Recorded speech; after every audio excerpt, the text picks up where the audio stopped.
تو میرے بھائی بہنوں اس مہینے کو قیمتی بناؤ، کسی سے ہم لڑے ہوئے ہیں ہم صلح کر لیں۔ مرنے والے سے پوچھو کہ لڑائی کا کیا نقصان ہوتا ہے، مرنے والے سے پوچھو دنیا کی دوڑ کا کیا نقصان ہوتا ہے، مرنے والے سے پوچھو ماں باپ کی نافرمانی کا کیا انجام ہوتا ہے۔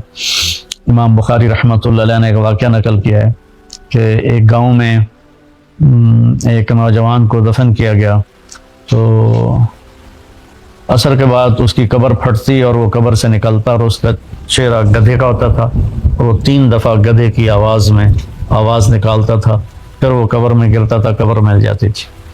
تو لوگوں نے اس کی ماں سے پوچھا کہ یہ کیا چکر ہے؟ تو اس کی ماں نے بتایا کہ شرابی تھا، شراب پیتا تھا، تو میں اسے روکتی تھی نہ پیا کر، تو وہ آگے مجھے کہتا تو کیا گدھے کی طرح آوازیں نکالتی رہتی ہے، مجھے نہ سنایا کرو۔ تو اللہ تعالیٰ نے تھوڑا سا اس کا انجام دکھا دیا کہ ماں باپ کو اس طرح تکلیف دینے سے کیا ہوتا ہے۔ تو بھائیو، ایک تو ہم نماز کو زندہ کریں۔ میرے نبی نے کہا جعلت قرۃ عینی فی الصلاۃ، نماز روزے سے بڑا فرض ہے، میری آنکھوں کی ٹھنڈک نماز میں ہے۔ اور جب آپ دنیا سے تشریف لے جا رہے تھے تو آپ نے پورے دین کو 2 لفظوں میں بیان کیا، ایک ہے حقوق اللہ، ایک ہے حقوق العباد، اور ایک ہے بندگی اور ایک ہے معاشرت۔ تو آپ نے فرمایا الصلاۃ، جب آپ دنیا سے تشریف لے جا رہے تھے آپ نے حضرت ام عائشہ رضی اللہ عنہا علیہ السلام کے سینے پر یوں سر رکھا ہوا تھا، اس طرح کر ایسے، اور ام عائشہ نے آپ کو سہارا دیا ہوا تھا، اپنے سینے پر لٹایا ہوا تھا۔ تو آپ فرما رہے تھے الصلاۃ وما ملکت ایمانکم، میری امت ایک نماز نہ چھوڑنا، اور ایک میری امت کے غریب طبقے پر رحم کرنا، ان کے ساتھ آسانی کا سلوک کرنا، ان پر سختی نہ کرنا، ان سے نرمی کا سلوک رکھنا۔ پھر الصلاۃ وما ملکت ایمانکم، نماز نہ چھوڑنا، نماز نہ چھوڑنا، نماز نہ چھوڑنا، اور آخری الفاظ بھی یہی تھے الصلاۃ الصلاۃ الصلاۃ، نماز نماز نماز۔ پھر فرمایا اللہم الرفیق الاعلی۔ بسم اللہ الرحمن الرحیم، والصلاة والسلام علی رسولہ الکریم وعلی آلہ واصحابہ اجمعین، اما بعد۔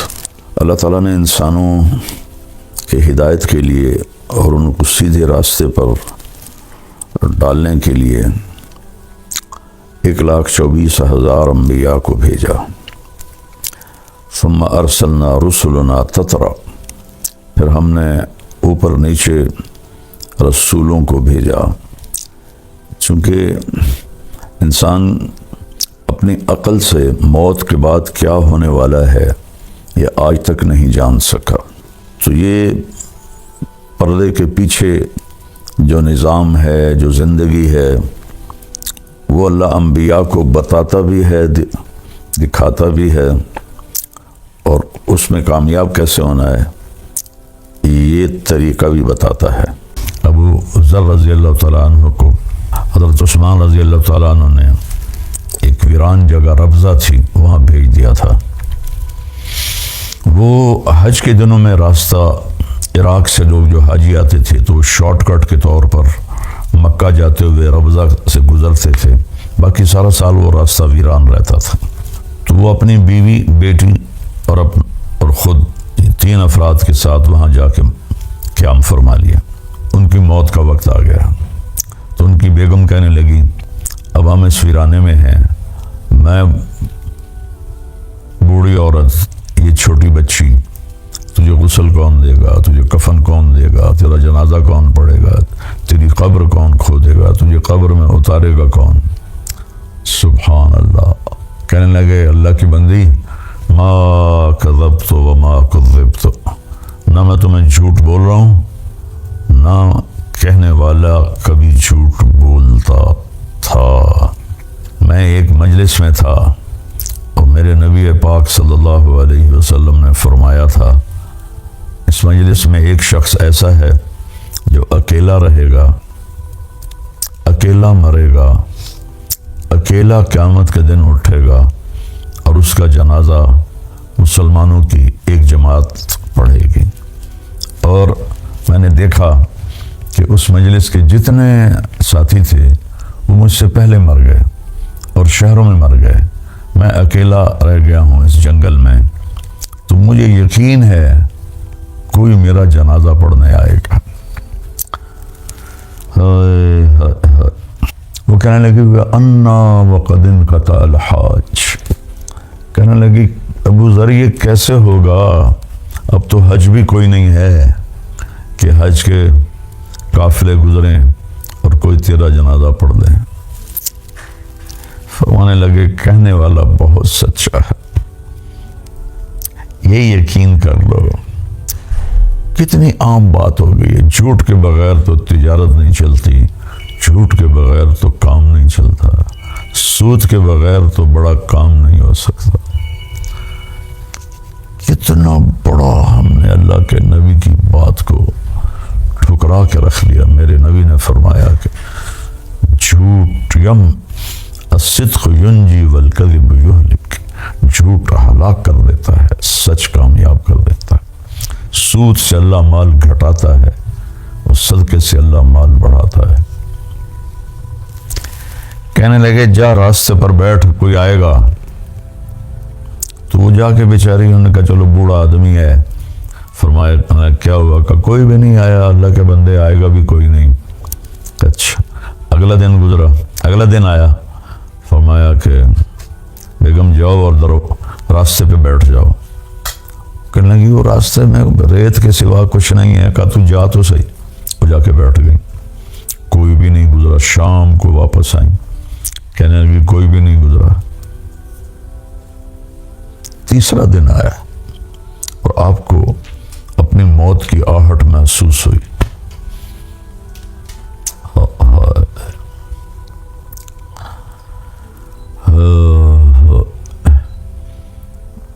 ایک حدیث میں آتا ہے، ابن ماجہ کی حدیث ہے کہ اللہ تعالیٰ 4 آدمیوں سے محبت کرتا ہے، میرے صحابہ میں سے 4 آدمیوں سے محبت کرتا ہے، اور پھر فرمایا علی ان میں سے ہے، علی ان میں سے ہے، علی ان میں سے ہے۔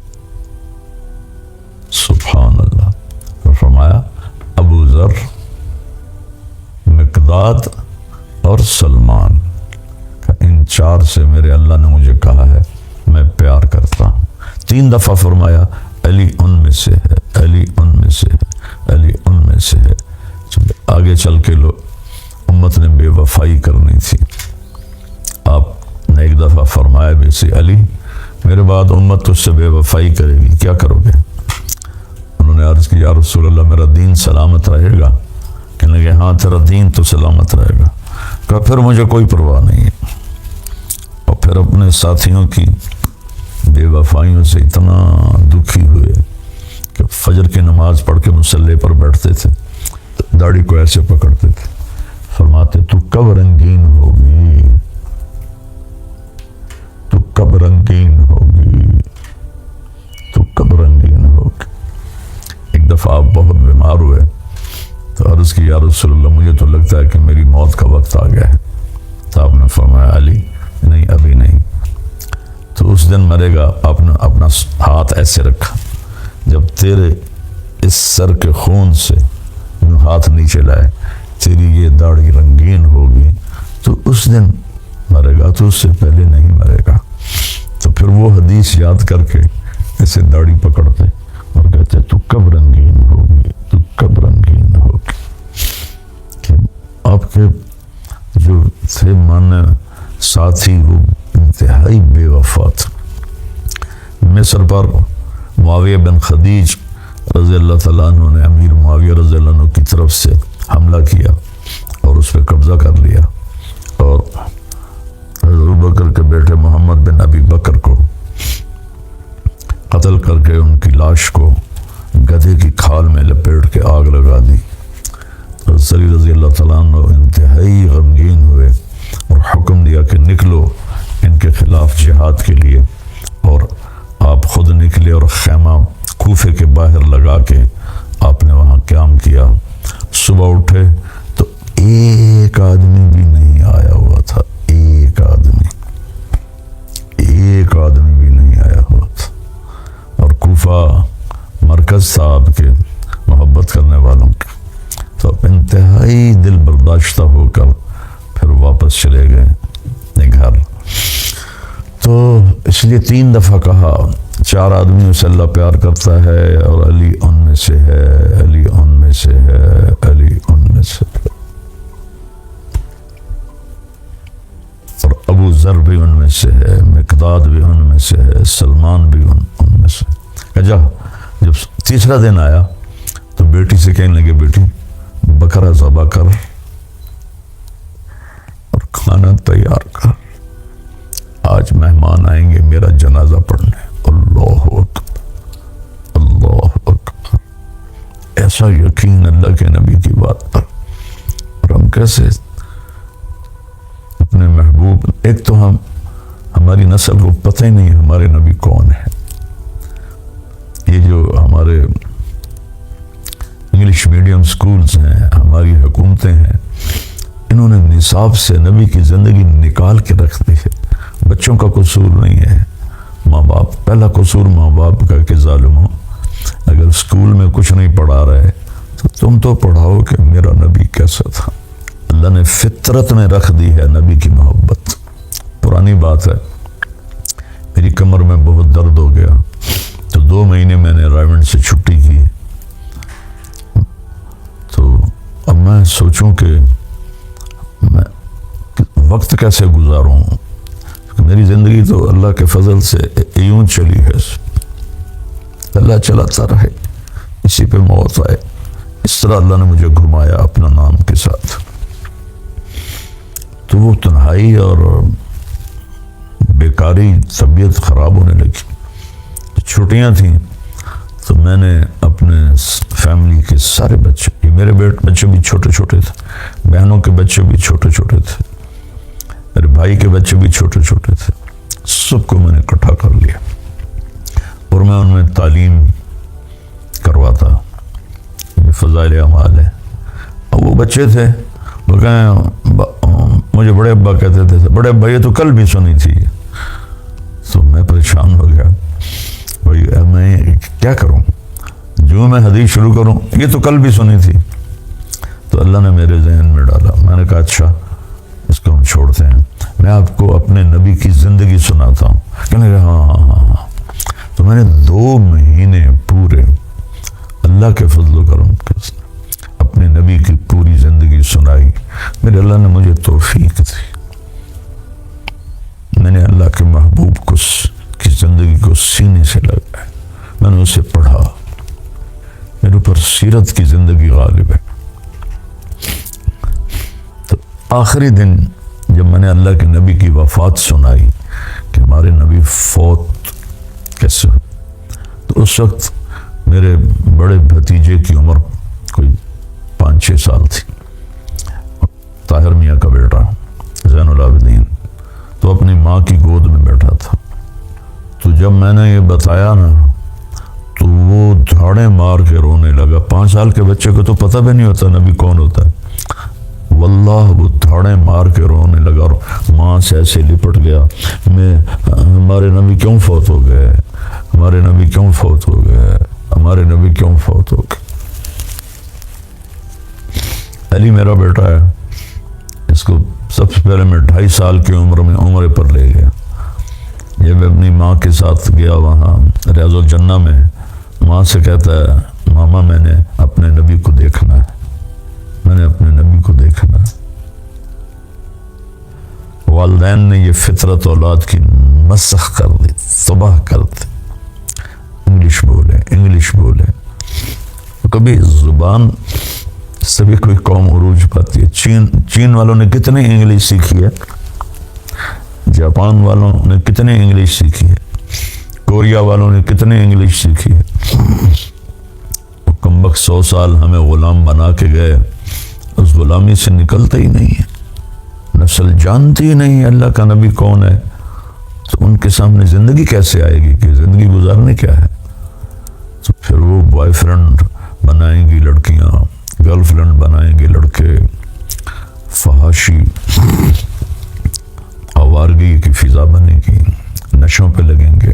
ہمارے زمانے میں یعنی میں 71 تک رہا ہوں گورنمنٹ کالج، اور 64 سے 69 تک میں رہا ہوں سینٹرل ماڈل اسکول۔ کسی کو پتہ ہی نہیں ہوتا تھا نشہ کیا ہے۔ سگریٹ تو میں بھی پیتا تھا اور سارے پیتے تھے، لیکن کوئی نشہ کرے یہ بالکل نہیں تھا۔ اور مجھے یاد نہیں کہ کوئی لڑکی ننگے سر، کو ایجوکیشن تھی ہماری گورنمنٹ کالج میں، مجھے یاد نہیں کوئی لڑکی ننگے سر ہوتی تھی اور ان کے بیٹھنے کا سیکشن وہ جگہ الگ ہوتی تھی, لڑکے الگ بیٹھتے تھے. اب ہمارے کالج یونیورسٹیز نشے سے بھرے ہوئے. اور پہلے مجرم ماں باپ ہیں جنہوں نے انہیں نہ قرآن سکھایا, نہ نبی کی زندگی سکھائی, نہ انہیں آخرت بتائی. پڑھو پڑھو پڑھو پڑھو پڑھو, سب اے آنے چاہیے, بی نہیں آنا چاہیے, سی نہیں آنا چاہیے. دکھ سے کہہ رہا ہوں, میری اپنی نسل ہے, میری تو محنت ہی اسی پر ہوئی ہے, تو مجھے رونا آتا ہے. میں اپنی نسل کی بربادی دیکھتا ہوں. بیٹی سے کہہ رہے ہیں ابو ذر بکرا ذبح کرو, کھانا تیار کرو, آج مہمان آئے. وہ بھی دل میں کہنے لگی بیچارہ مرنے والا ہے ابا, اس کی کوئی عقل پہ مسئلہ آ گیا ہے. تو بیوی سے کہا جاؤ جا کے راستے میں بیٹھو. سبحان اللہ. دوپہر سے پہلے, دوپہر ہو رہی تھی تو دور سے غبار اڑتا نظر آیا. تیسرا دن تھا, جنگل ویران. جب اس نے غبار اڑتا دیکھا تو وہ کھڑی ہو گئی. انہوں نے ایسے اپنا ہاتھ لہرایا تو وہ جو سوار تھے 20 آدمی تھے, سارے اونٹوں پہ سوار تھے. تو انہوں نے دیکھا ویرانے میں ایک عورت کھڑی ہوئی ہے, تو انہوں نے اپنے اونٹوں کا رخ پھیر دیا اس بی بی کی طرف. تو کہنے لگی هل لکم من رغبت ان تسلوا جنازۃ صحابی الرسول. فرمانے لگے کیا آپ لوگ مہربانی کریں گے کہ ایک صحابی رسول فوت ہو رہا ہے, اس کا جنازہ پڑھو. تو انہوں نے پوچھا من ہوا, کون ہے وہ؟ انہوں نے کہا ابو ذر غفاری. تو سب رونے لگے, سب. اور سب کے منہ سے نکلا نفدیہ بآبائنا و امہاتنا, ہمارے ماں باپ ابو ذر پہ قربان. یہ کون لوگ تھے؟ ان کے امیر تھے حضرت عبداللہ بن مسعود رضی اللہ تعالیٰ عنہ, جو بہت بڑے صحابہ میں سے ہیں, بدری صحابی ہیں. یہ عمرے کے لیے جا رہے تھے مکہ مکرمہ, تو شارٹ کٹ اختیار کیا کہ جلدی عمرے پر پہنچ جائیں. حج تو گزر چکا تھا, اصل تو وہ عمرے کے لیے نہیں جا رہے تھے. میرا رب ابو ذر کے جنازے کے لیے ان کو عراق سے چلے تھے. جب یہ وہاں ان کے گھر داخل ہوئے تو ابو ذر مسکرائے اور اپنے بیوی سے فرمایا آ گیا نا, دیکھ لیا نا, میں نہیں کہتا تھا, نہ میں جھوٹ کہہ رہا ہوں, نہ کہنے والے نے جھوٹ کہا تھا. پھر فرمایا کہ حالانکہ ان میں عبداللہ بن مسعود بھی موجود ہیں, دیکھو بھائی مجھے کفن وہ دے جس نے کبھی حکومت کی نوکری نہ کی. اور حکومت تو اس وقت نہیں تھی, خلافت راشدہ تھی حضرت عثمان کی. اور میرا جنازہ وہ پڑھائے جس نے حکومت کی نوکری نہ کی ہو. تو سب کے سب نے کی ہوئی تھی. ایک نوجوان بالکل انصاری, اس نے کہا, عمر میں چھوٹا تھا, انہوں نے کہا جی میں نے آج تک حکومت کی کوئی نوکری نہیں کی, اور یہ جو احرام ہے یہ میری ماں نے اپنے ہاتھوں سے تیار کیا, جیسے گھروں میں کھڑیوں پر تیار ہوتا تھا, یہ میری ماں نے تیار کیا ہے. تو بس یہ میرا احرام ہوگا, یہ میرا کفن ہوگا, اور تو میرا جنازہ پڑھائے. باتیں کرتے کرتے ان کا انتقال ہو گیا. تو انہوں نے سارے رسومات پوری کر کے جنازہ پڑھا کے دفن کر کے جب جانے لگے تو حضرت ابو ذر کی بیٹی نے کہا حضرت عبداللہ بن مسعود سے, یا عم الی الغداء, کھانا کھا لیں. کہنے لگے انا لکی بنا علم, تمہیں کیسے ہمارا علم تھا کہ ہم آ رہے ہیں؟ کہ ابا نے کہا تھا کہ آج ضرور آئیں گے, اللہ کے نبی نے کہا تھا ضرور آئیں گے. تو عبداللہ بن مسعود اتنا روئے, کہنے لگے واہ ابو ذر, تو نے مر کے بھی سخاوت نہ چھوڑ. سارے کھانا کھا کے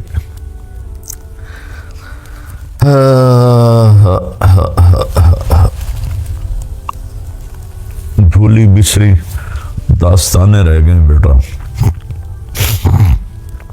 پیسہ ہی خدا ہے آج کل, پیسہ ہی نبی ہے, پیسہ ہی اسلام ہے، پیسہ ہی دین ہے، پیسہ ہی عزت ہے، مرتا ہے انسان کم وقت تو ہر شے مٹی ہو کے جا کے قبر میں سو جاتا ہے، سب کمایا چھوڑ جاتا ہے۔ میرے بھائی بہنوں، قرآن کا سب سے بڑا پیغام ہے توحید، لا الہ الا اللہ۔ اس کے بعد سب سے بڑا پیغام ہے محمد رسول اللہ، کہ اللہ نے ایک سے پیار کیا، دیکھو تو صحیح، حبیب بنایا ہے۔ حبیب اسے کہتے ہیں جس کی محبت کی انتہا نہ ہو۔ خلیل اسے کہتے ہیں، ابراہیم خلیل اللہ ہیں، جن کی محبت مضبوطی سے گڑ گئی ہو، بڑھتی نہ ہو۔ حبیب اسے کہتے ہیں، حبیب کی اصل ہے حبہ، حبہ دانے کو کہتے ہیں، وہ دانے کی صفت ہے، وہ کاشت کرو بڑھتا ہے، کاشت کرو بڑھتا ہے۔ تو آپ حبیب ہیں، آپ کی محبت کی کوئی انتہا، اللہ کو جو آپ سے محبت ہے کوئی حد نہیں۔ اس کی زندگی گزار لو، چند دنوں کی بات ہے، چند صبحیں ہیں، چند شامیں ہیں، ڈھیر گزر گئیں، کچھ باقی ہیں۔ ایسا مریں کہ اللہ کا نبی استقبال کرے، اللہ کی بارگاہ میں پہنچے تو وہ کہے میرے بندے میں راضی ہوں، میری بندی میں راضی۔ زندگی تو یہ ہے، باقی تو سب جانوروں کی طرح انسان زندگی گزار رہے ہیں۔ ہمارے اور جانوروں میں اتنا ہی فرق ہے، ہم بولتے ہیں وہ بولتے نہیں، ورنہ جانور مائنڈڈ لوگ ہیں، کھانا پینا، بیوی بچے، عیاشی بدماشی فحاشی، ناچ گانا، اس کو زندگی بنایا ہوا ہے۔ جا کے دیکھو، میں 42 سال سے یورپ جا رہا ہوں، 82 سے میرا سفر شروع ہوا ہے، تبلیغ کے لیے جاتا تھا۔ ابھی بھی میں پیغام قرآن مولانا طارق جمیل صاحب کے ساتھ پروگرام ملاحظہ کیجئے رمضان المبارک کی ہر رات تراویح کے بعد یوٹیوب لائیو صرف طارق جمیل آفیشل۔ مغرب میں تو سورج بھی ڈوب جاتا ہے، تم پاگل مغرب میں کہاں عزتیں تلاش کر رہے؟ ابھرنے کی جگہ مشرق ہے، ڈوبنے کی جگہ مغرب ہے۔ تو اللہ تبارک و تعالیٰ نے امت پر احسان جتلاتے ہوئے فرمایا لقد من اللہ علی المؤمنین اذ بعث فیہم رسولا من انفسہم یتلو علیہم آیاتہ ویزکیہم ویعلمہم الکتاب والحکمہ وإن كانوا من قبل لفی ضلال مبین۔ لقد، یقیناً، یہ کوئی مانے یا نہ مانے، اللہ نے بہت بڑا احسان کیا ایمان والوں پر کہ ان میں ایک ایسا رسول بھیجا جو انہی میں سے ہے، اسی قوم سے ہے، اسی خاندان سے ہے، اور سب سے عالی خاندان سے ہے۔ وہ کیا کرتے ہیں؟ وہ انہیں یتلو علیہم آیاتہ، انہیں اللہ کا قرآن سناتے ہیں، پھر کیا کرتے ہیں؟ ویزکیہم، ان کے اخلاق اچھے بناتے ہیں، ان کو پاکیزہ کرتے ہیں گناہوں سے، نافرمانیوں سے، اور کیا کرتے ہیں؟ تیسرا کام وَيُعَلِّمُهُمُ الْكِتَابَ، اور انہیں قرآن سکھاتے ہیں، اور چوتھا کام کیا کرتے ہیں؟ والحکمہ، اور انہیں حکمت سکھاتے ہیں، اچھے اخلاق، اچھا طرز زندگی جو کسی کے لیے باعث تکلیف نہ ہو، باعث مصیبت نہ ہو۔ تو یہ اللہ تعالیٰ نے امت پر احسان تو پوری انسانیت پر ہے۔ یا ایھا الناس انی رسول اللہ الیکم جمیعا، اب کہیے میرے محبوب کہ میں صرف اہل ایمان کا نبی نہیں ہوں، اب دنیا میں جتنے بھی انسان ہیں ان سب کے لیے اللہ نے مجھے رسول اور نبی بنا کر بھیجا ہے، اور یہ اللہ کا احسان عظیم ہے، خاص طور پر اہل ایمان پر جو آپ پہ ایمان لائے۔ آپ کے علم کی مثال وہب بن منبہ رحمۃ اللہ علیہ نے دی ہے کہ سارے نبیوں کو اللہ تعالیٰ نے جو علم دیا اس کی مثال ہے ریت کے ایک ذرے کی، اور اپنے محبوب کو جو علم عطا فرمایا اس کی مثال ہے ایک صحرا کی۔ یہ صرف سمجھانے کے لیے ہے، ورنہ کوئی نسبت قائم نہیں ہو سکتی۔